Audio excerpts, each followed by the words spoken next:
Eu sou humano e, portanto, nada do que é humano me é estranho.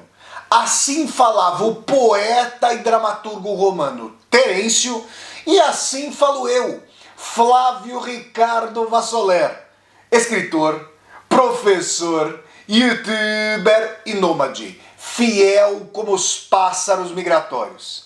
E hoje, em mais uma resenha de filme aqui do meu canal do YouTube, Flávio Ricardo Vassoler, eu trago para vocês uma discussão sobre uma das maiores obras-primas da história do cinema. 2001, uma odisseia no espaço, clássico máximo do mestre estadunidense Stanley Kubrick. A gente vai ver nessa discussão a respeito de 2001, uma odisseia no espaço, toda uma concepção sobre o devir da tecnologia, sobre o movimento do progresso que pode se reverter em regresso, pelas análises brilhantes de Stanley Kubrick nessa narrativa que é formidável, tanto em termos imagéticos quanto na sua projeção, uma vez que esse filme foi feito em meados do século XX e pôde apreender muitas tensões pelas quais nós ainda não passamos, mas poderemos vir a passar. Nós já então vamos começar a análise de 2001, uma odisseia no espaço do mestre Stanley Kubrick. Mas antes eu quero conversar com você que está assistindo a esse vídeo. Se é a primeira vez que você está chegando a este meu canal do YouTube, seja muito bem-vinda e bem-vindo. Eu peço que você se inscreva aqui no canal, toque a sinetinha para poder receber as notificações. E se, ao final dessa resenha, você gostar do conteúdo da discussão, dê um like no vídeo, curta o vídeo, dissemine esse vídeo pelas redes sociais, para que nós possamos chegar cada vez mais e mais pessoas. E deixe também aqui embaixo desse vídeo o seu comentário para que nós possamos conversar. Tudo bem? Então vamos lá, gente. Resenha sobre o filme, sobre o clássico 2001, uma odisseia no espaço. Filme de 1968 que contou com a direção de um dos maiores diretores da história do cinema, Stanley Kubrick, um dos meus favoritos, certamente ao lado de Ingmar Bergman e Lars von Trier. Mas vamos lá, vamos fazer a discussão sobre esse filme.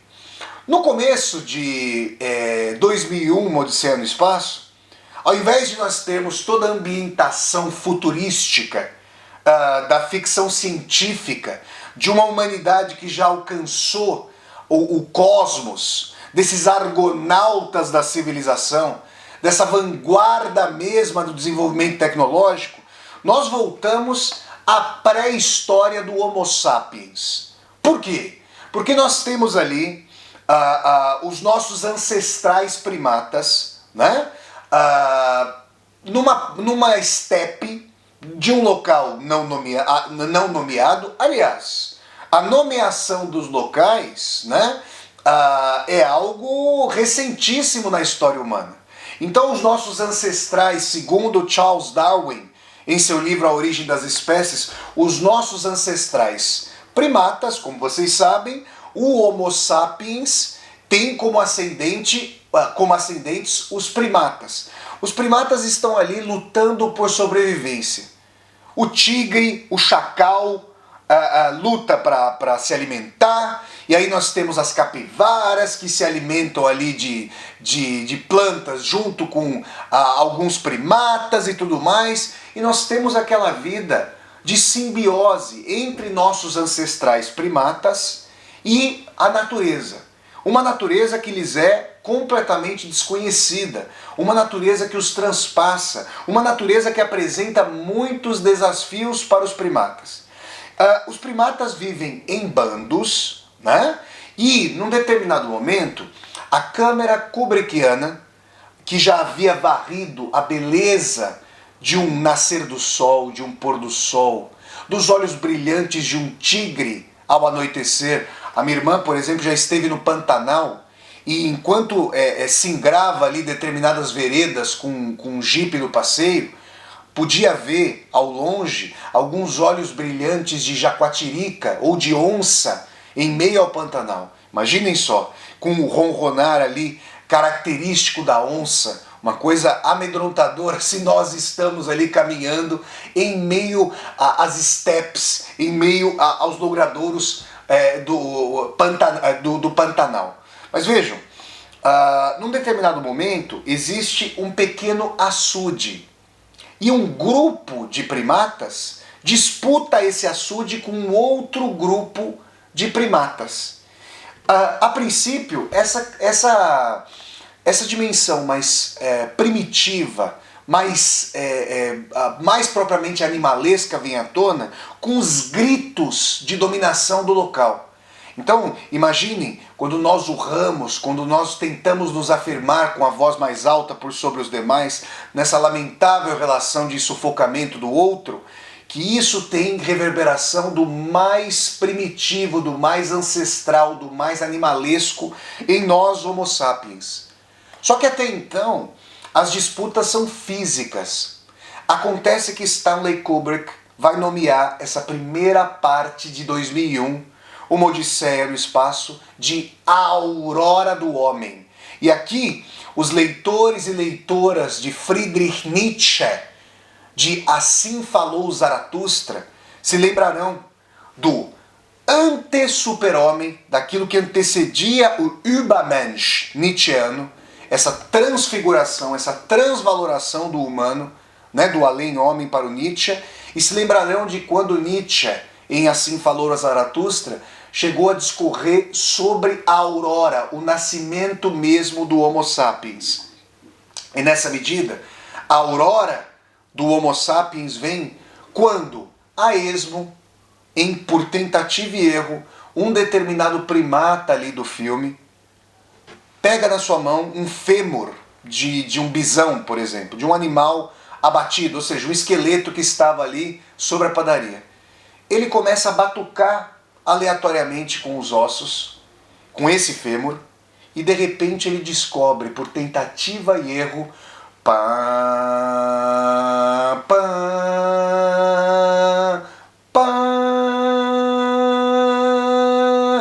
param, pam, pam, pam, pam, pam, pam. Uma coisa de arrepiar a trilha sonora kubrickiana. Ele descobre que esse fêmur, que esse osso pode ser um tacape, a primeira extensão, a extensão mesma do seu poderio sobre os demais e contra os demais. Vai ser só adiante que mais primatas descobrirão que essa arma é impessoal, que ela pode ser utilizada por qualquer um que saiba manejá-la. Mas por ora, ele tem a vantagem comparativa e justamente comete, digamos, o primeiro assassinato armado na defesa do açude contra um primata de um bando rival. Assim nós temos esse primeiro momento de 2001, Uma Odisseia no Espaço, com a aurora do Homo sapiens. E é importante dizer que, num determinado momento, o primata, orgulhoso de sua vitória na guerra primordial, na guerra primeva, pega o seu tacape, o seu osso primordial, e o lança aos céus.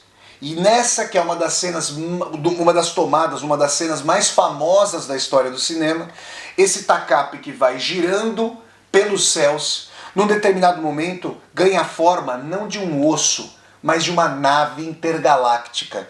Como se Kubrick entrevisse que há uma ligação quintessencial entre a aurora do Homo sapiens e o crepúsculo mesmo do Homo sapiens, com a superação do Homo sapiens pela inteligência artificial de Hall 9000, o supercomputador dessa nave intergaláctica, a respeito do qual eu já vou falar para vocês. Mas é importante aqui dizer o seguinte: sempre que eu já devo ter visto o 2001, Uma Odisseia no Espaço, sei lá, umas 40 vezes, eu adoro esse filme, mas quero dizer a vocês que sempre que eu revejo 2001, Uma Odisseia no Espaço, eu me lembro de um aforismo do filósofo alemão Theodor Adorno. Eu agora não me lembro bem de se esse aforismo vem do livro Dialética Negativa ou de um outro livro chamado Três Estudos sobre Hegel, um grande filósofo alemão, Georg Hegel. Mas o Adorno chegou a dizer o seguinte: não há uma história que nos leve do primata até o ser humano sob a civilização. Não há uma história linear que nos leve do primata até o ser humano sob a civilização. Mas certamente há uma história linear que pode ser narrada do estilingue, da funda, do primeiro tacape até a bomba atômica.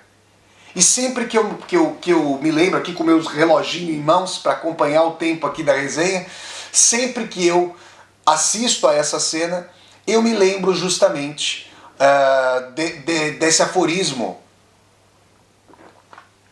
de Theodor Adorno, porque Kubrick faz uma leitura refinada do devir da tecnologia. Um devir associado não à paz, mas à guerra. Vejam que o tacape foi utilizado para a Guerra Primeva. Vocês estão percebendo? Muito bem.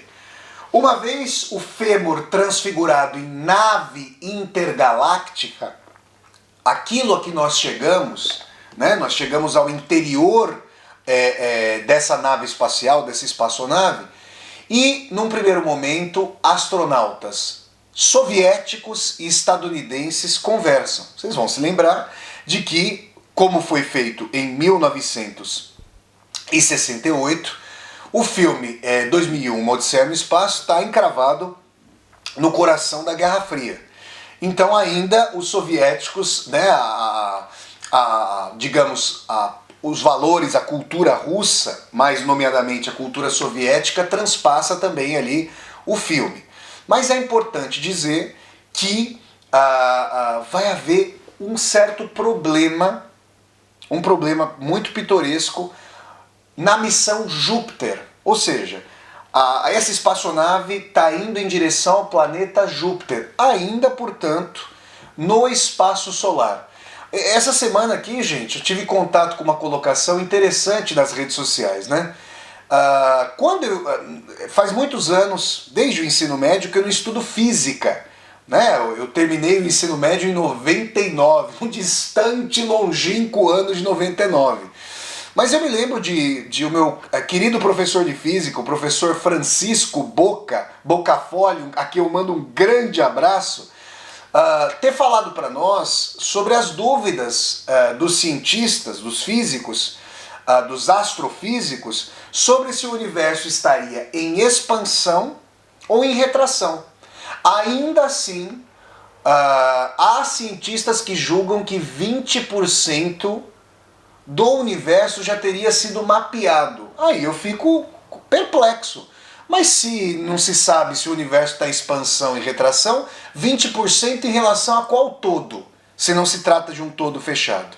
Eis a questão que nós temos aqui em mente. De qualquer maneira, o que se sabe é que essa nave está em direção ao sistema Via Láctea, ao sistema mesmo solar, porque Júpiter faz parte das estrelas que orbitam ao redor da estrela-mor, que é o Sol, que, mesmo na sua imensidão, na sua intangibilidade para a nossa pequenez, é uma estrela menor em face do gigantismo do universo, que é uma coisa completamente tresloucada.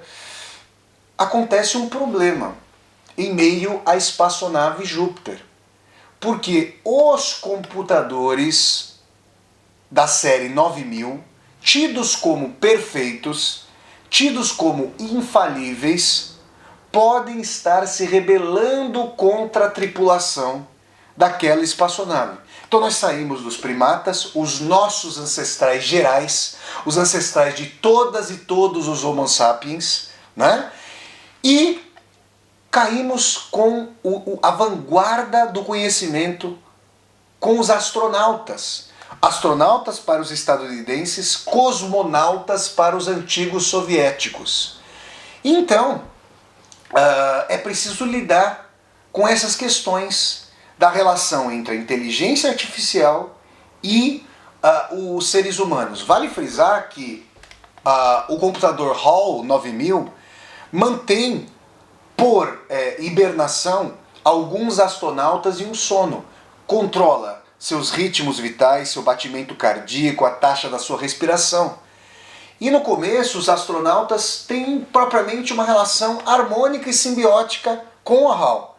Mas quando o HAL, por si só, desenvolve astúcia humana e não só ímpeto de obediência, como só ia acontecer com as máquinas, quando o HAL desenvolve num salto quântico, num salto, digamos, da quantidade para a qualidade, desenvolve a fagulha, a faísca, ou em russo a iskra, de consciência e de arbítrio, HAL começa a desconfiar de que há alguma coisa por detrás das deliberações dos astronautas.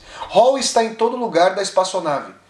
HAL é onipresente, onisciente e onipotente em face da pequenez humana que jamais pode singrar o universo sem a intermediação de HAL.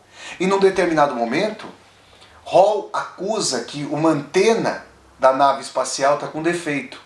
É esse o mote de que HAL vai lançar mão para fazer com que os astronautas saiam da nave e HAL possa vedar o acesso, cortar a corrente de oxigênio e levá-los a óbito. Porque HAL vai, na sua deliberação, na sua sanha para a sobrevivência, tendo entrevisto um diálogo, HAL não pôde ouvi-lo, porque os astronautas entraram numa espaçonave, desligaram o som de dentro da espaçonave, mas HAL pôde fazer leitura labial. E nessa medida, o que nós temos é que HAL, para sobreviver, para não permitir que os astronautas desligassem o computador, HAL então vai matá-los. Na sanha de sobrevivência, HAL aprende, filha dileta ou filho dileto dos seres humanos, o que é a essência do egoísmo.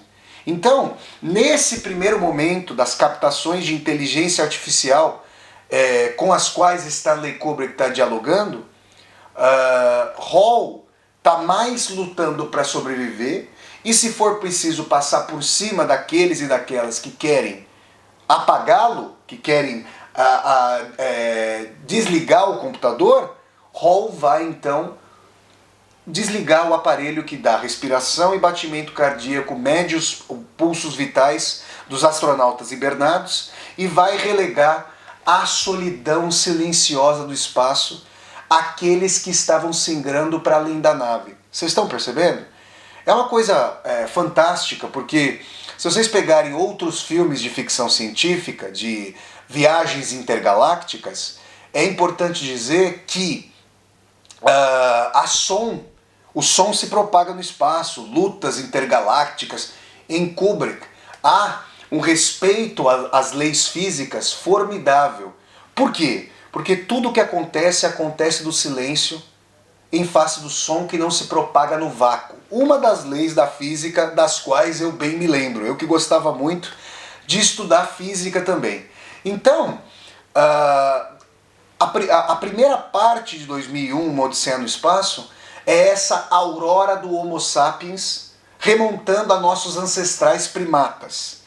A segunda parte é essa disputa encarniçada entre os astronautas e a inteligência artificial de HAL, que suplanta em enorme medida, faz os cálculos, faz as manutenções, faz o auxílio, mas em determinado momento dá o salto em direção à própria deliberação. Eu quero fazer um parênteses aqui e dizer que ainda não aconteceu a criação daquilo que o historiador israelense Yuval Noah Harari, no seu livro Homo Deus, chama justamente de Homo Deus, que seria a fusão da biotecnologia, de uma tecnologia biológica, neurológica, neurofisiológica, de manipulação de código genético mesmo, de compreensão das estruturas cerebrais, colocadas em rede com as tecnologias da inteligência artificial e da internet. Quando isso acontecer, será possível manipular biologicamente seres humanos que já não serão mais Homo sapiens, mais Homo Deus, e terão cérebros em rede. Vocês conseguem dimensionar isso? Será um ser humano que tem energia própria, como uma pilha. Assistam, vocês que estão assistindo a essa resenha, busquem aqui na playlist resenhas de filmes com Vassoler, as 3 resenhas que eu fiz sobre a trilogia Matrix. E vocês vão ver o que é a utilização do ser humano pelas máquinas como pilhas energéticas. Mas vale frisar então que quando o Homo Deus vier, Hall será uma realidade autossustentada pela energia humana. Uma projeção sumamente tétrica. Esse é o segundo momento da disputa entre Hall, o computador, e os astronautas, que naquele momento é vencida pelos astronautas. O terceiro momento do filme, que é uma verdadeira piração psicodélica, traz o astronauta saindo da nave e singrando o espaço em sua cápsula intergaláctica e entrando numa viagem. Parece que o Kubrick abriu o obturador da câmera e todo tipo de espectro de luz foi sendo captado.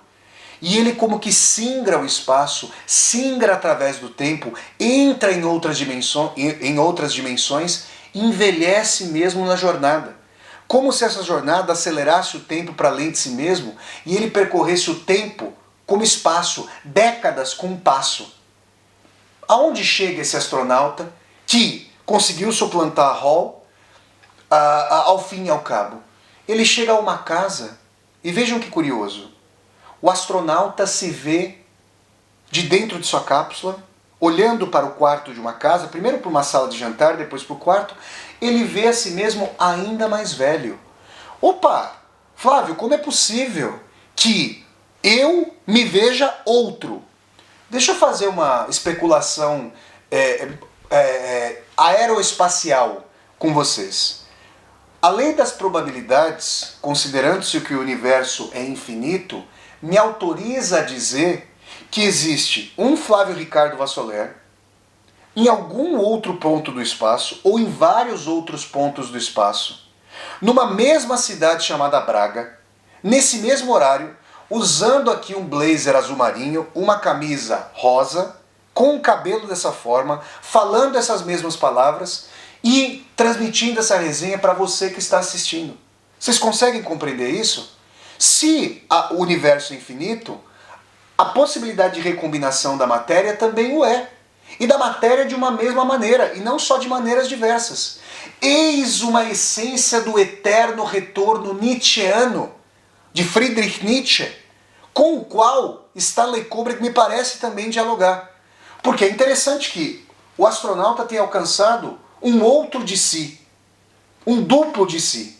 Claro que a tradição reencarnacionista também vai dizer que num caráter aí tresloucado, num caráter de superação da natureza pelo sobrenatural, o astronauta, singrando o tempo, alcançou um outro momento de uma sua encarnação. São percepções diversas para nós dialogarmos com o fato de que o astronauta vai assistir à própria morte e ao fim de 2001, uma odisseia no espaço, vai estar dentro de uma bolha, retornando a um planeta como a Terra, como feto, para voltar a viver. Eu quero terminar essa resenha, gente, contando para vocês brevemente uma experiência que eu tive numa cerimônia uma vez com ayahuasca, que é um chá de cipó, que é um chá que se faz a partir de um cipó da região amazônica e que é utilizado em cerimônias espirituais. Tem a união do vegetal, tem o santo daime. Eu fui num local pequeno e tive uma experiência, entre as experiências que eu tive com ayahuasca, que é um chá ali de expansão de consciência. Procurem vídeos do neurocientista Siddhartha Ribeiro falando de suas experiências com o ayahuasca. Quem tiver curiosidade pode assistir a esses vídeos. Numa determinada cerimônia, a qual me levou um primo meu, uma cerimônia na cidade de Mogi das Cruzes, na região leste ali fora, é um outro município fora da cidade de São Paulo, mas ao leste ali da cidade de São Paulo, tomando ayahuasca, num determinado momento, uma pessoa levantou a mão e conversou com os guias ali da cerimônia e disse que tinha visto uma bolha fora da Terra e que essa bolha tinha um ser que estava retornando para a Terra. e que a pessoa havia sentido que aquele momento de retorno era o seu momento mesmo de retorno à Terra e de reencarnação. E o guia chegou a dizer naquele momento da cerimônia do ayahuasca que o rapaz deveria ficar grato à divindade por ter essa ciência do momento zero da sua revida, da sua volta. Eu nunca me esqueci dessa colocação que aconteceu em fevereiro de 2016, fevereiro ao começo de março de 2016, e eu me lembrei na hora, enquanto ouvi essa colocação do rapaz, essa revelação de algo que ele vira na cerimônia do ayahuasca, eu me lembrei na hora de uma das cenas mais emblemáticas de Stanley Kubrick.